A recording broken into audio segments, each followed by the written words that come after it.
If we're serious about peace in the Middle East, then we need to stop pretending that the Israelis are dealing with a rational enemy they can negotiate with, because in doing that, we're helping to feed a massive political lie whose gravitational force has become so great it has warped reality.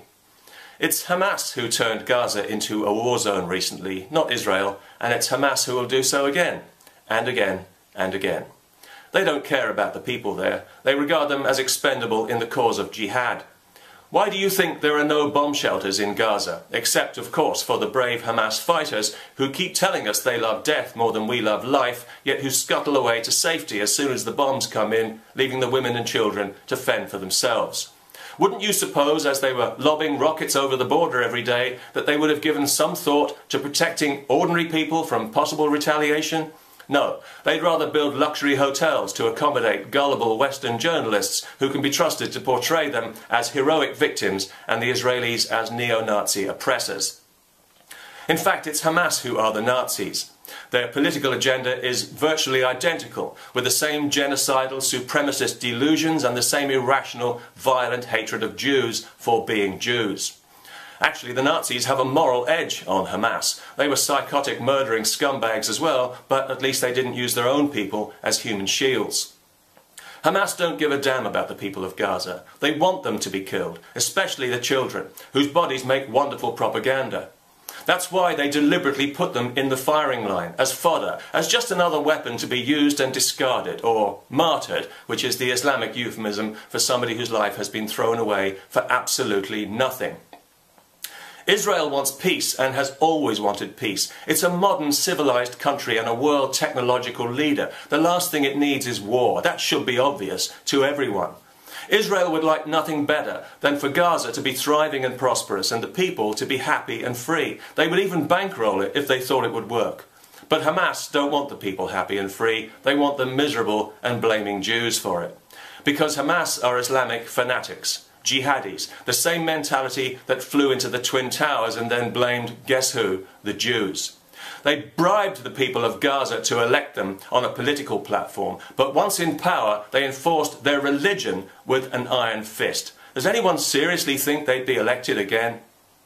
We'll never know, because once elected, an Islamist government is elected forever, and anybody who wants to argue about it can expect to be murdered and their corpse dragged through the streets behind a motorcycle, as happened last week in Gaza. These are men who are so hypnotized by their callous and violent religion, and so bereft of any semblance of moral decency or compassion, that they'll happily murder someone for expressing a moment of joy by singing at a wedding, as happened last week in Gaza.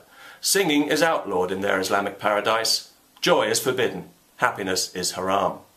They invoke the Quran in their founding charter, especially the passage about killing Jews. That's a big favourite. And they teach their children that the highest thing they can aspire to is to kill themselves by killing Jews. And these are the people the Israelis are supposed to negotiate with. It would be easier to reason with a rattlesnake.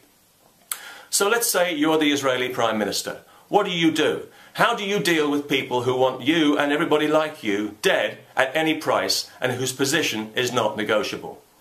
Give up territory? Dismantle settlements? That's been tried and it doesn't work, or didn't anybody notice? Israel dismantled settlements and uprooted thousands of people when it withdrew from Gaza. And what did it get? A barrage of rockets and bombs that hasn't stopped to this day. So clearly dismantling settlements doesn't work. What else have we got? Mediation? Diplomacy? Restart the peace process? Yeah, in your dreams.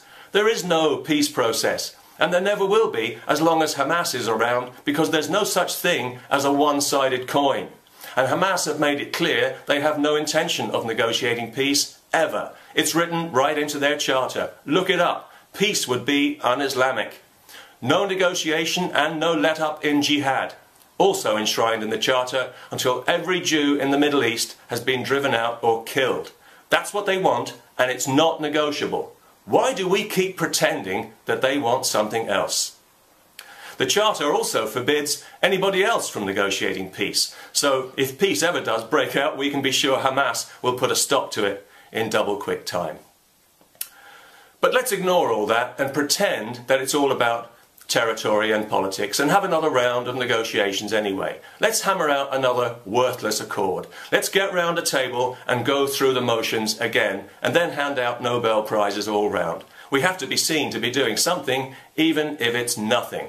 And nothing is what it'll be in spades, because negotiating with the likes of Hamas is like pouring light into a black hole. They don't want peace at any price. They want Jewish blood.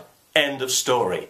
That's why they break every ceasefire. That's why their own people are expendable. That's why no agreement with them is worth the paper it's written on. That's why there is no two-state solution and never will be as long as they're around. And that's why they need to be defeated decisively and permanently, or this madness will never ever stop. Shaking off these fanatical, violent barbarians is the only way the Palestinian people will ever be truly liberated. And if the rest of us really care about peace, we should be honest enough to admit that.